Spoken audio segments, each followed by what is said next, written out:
She sold happiness in glass jars. The poster read, "Happiness. Sold in glass jars. Call today," and underneath the text was a phone number. I was walking home from a long, exhausting day of work when I caught a glimpse of the paper stapled on an old telephone pole. I took a picture of it thinking it was amusing.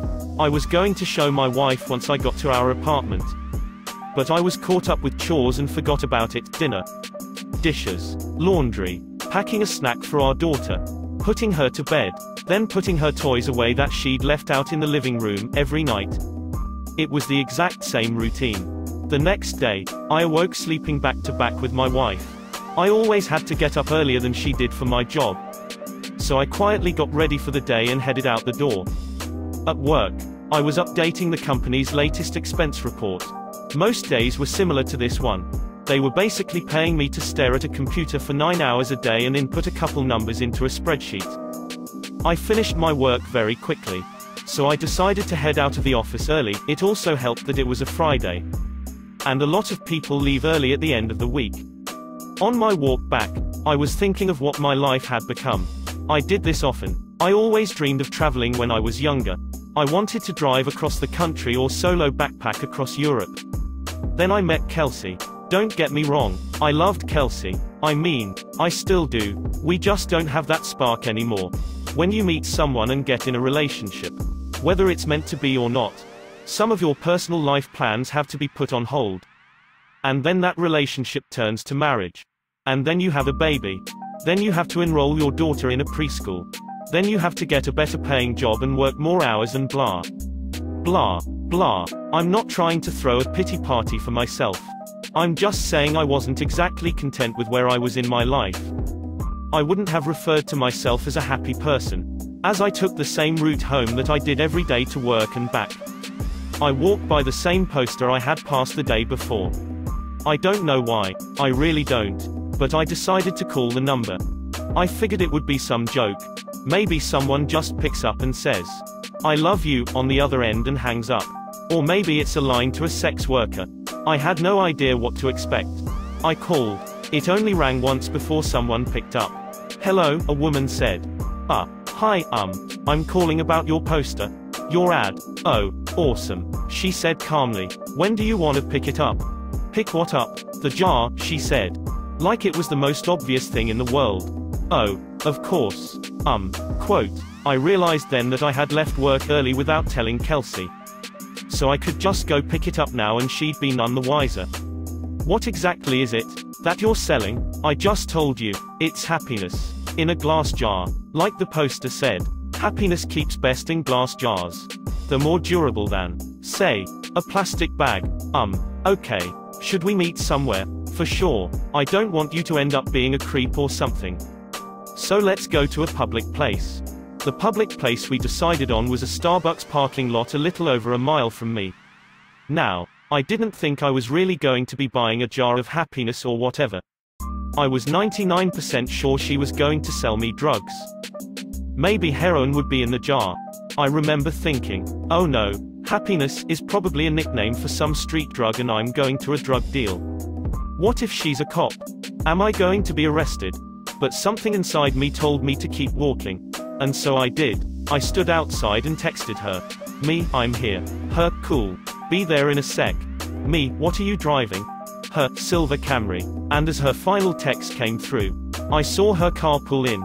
She took a spot not too far from where I stood. I could see there was no one else in the car, which put my kidnapping fear to rest. She opened her door and stood on the pavement, looking around until her eyes met mine. I gave her a little nod of acknowledgement. She simply responded by waving her hand, gesturing for me to come over to her car. So I did.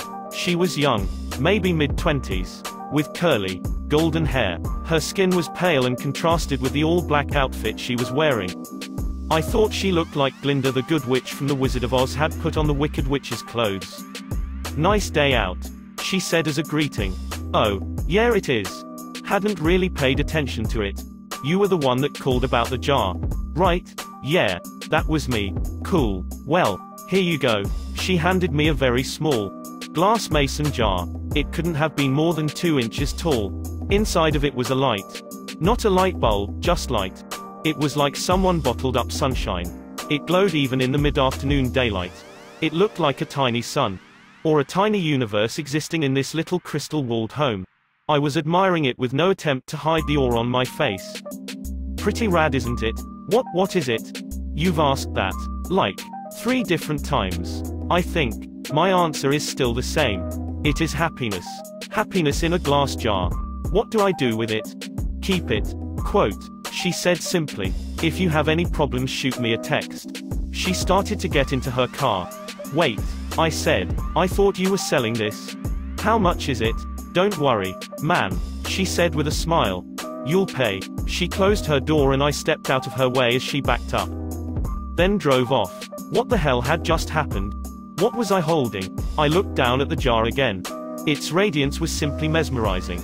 I put it in my pocket and could see its glow slightly through my pants. I began to walk home. What was just a nice, sunny day, quickly changed into a rainy one with clouds wrapping the sky.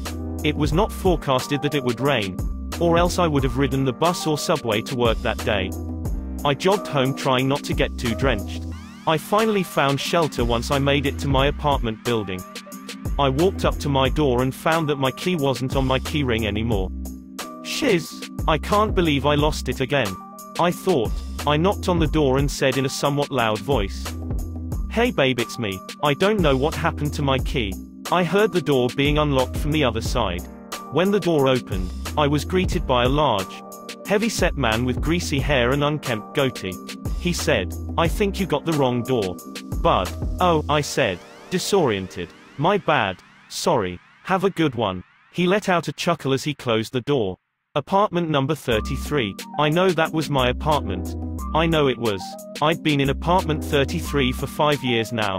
But that was not my apartment. From what I could see inside, all the furniture was different. It was painted a different color. It was all wrong. I felt like I'd hit my head and was drugged. In that moment, nothing made sense. I pulled out my phone to call Kelsey so she could calm me down and tell me I just got confused for a second. But her contact wasn't in my phone. In fact, nothing was in my phone. I had no messages with her. No previous calls. No pictures. It was like my phone reset to its factory settings. Did that girl somehow switch my phone out when I wasn't looking? I would have just dialed Kelsey's number manually. But I couldn't quite remember it. I had known it by heart before. But not anymore. I needed to get back to the office. I had all my contacts backed up on my work computer. Since it was still raining, I hopped on the bus which had a stop right in front of the apartment complex. I rode downtown toward my office. The whole time staring at my wet shoes. Wondering what the hell was going on. We have a keycard access to our building so only authorized personnel can get inside. I always keep my access card in my wallet. Always. But, surprise. Surprise, it wasn't there. I buzzed into the speaker we had for guests with appointments. Or employees as a backup in case anyone lost or forgot their card. BZZZ. Hey, this is Tim. I must have lost my card. My employee number is. I stopped as I drew a blank. A voice came through the speaker. Tim, you got cut out. What's your employee number? I can't remember. That's fine. Just tell me your full name and department. Finance. I'm in finance. My full name is Tim Brooks. One sec. About 30 seconds later, the man spoke to me again. We don't have a Tim Brooks working in this building. Did you have an appointment with someone? I backed up in surprise. Almost tripping on my own feet. I had just been in that office an hour or two ago. What was happening to me? I felt like I was getting Alzheimer's but going through every stage in one day. I stared at my hands, unsure if I was in the right body. I felt like the world around me was disintegrating. I wasn't in control. I was merely sitting inside somebody else's head, watching the world through their eyes.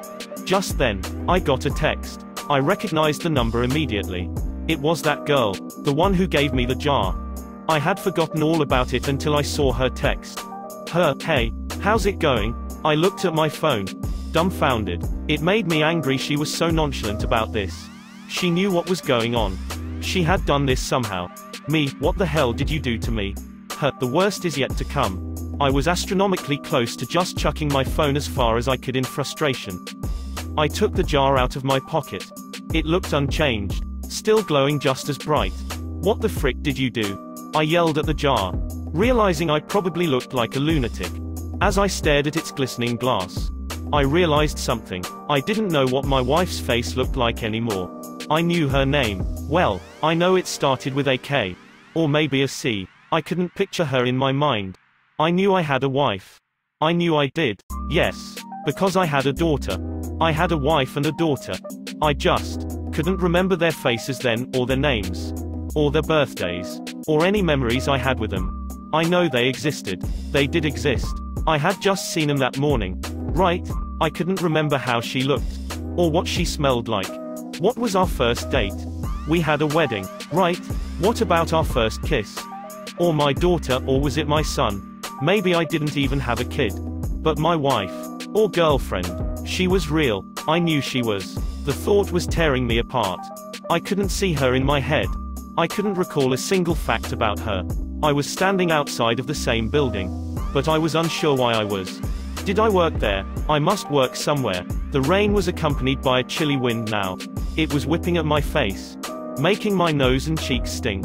I wanted to go home. I wanted to be with her. I wanted to be warm.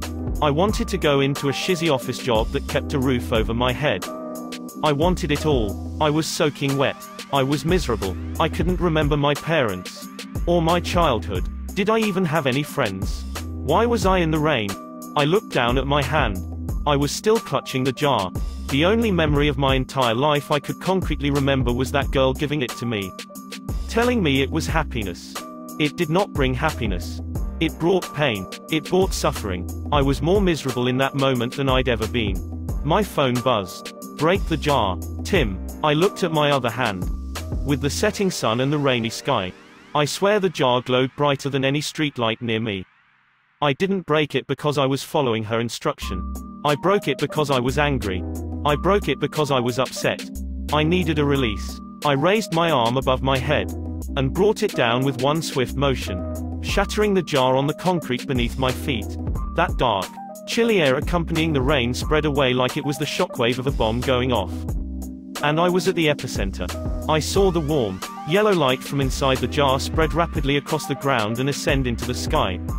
It was as if I was watching the beginnings of the universe being created, like God had just snapped his fingers and said, "Let there be light." I was engulfed in it.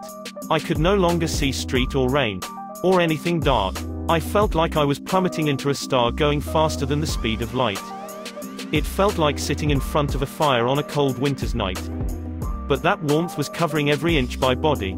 And then I blinked. Immediately I could feel the sheets beneath me, and my back barely touching my wife's. I was staring out the window. The morning light drenched through the glass and gleamed on my face. I stood from bed and grabbed my phone. It was Friday morning. I had one text. "Let me know if you ever need another jar." I called in sick to work. I snuck into my daughter's room and greeted her with a kiss and told her she didn't have to go to preschool today. We were going to have a family day. She smiled and stretched out her arms with a yawn before curling up and falling back asleep. I got back in bed and squeezed my wife tightly. I didn't let go for hours.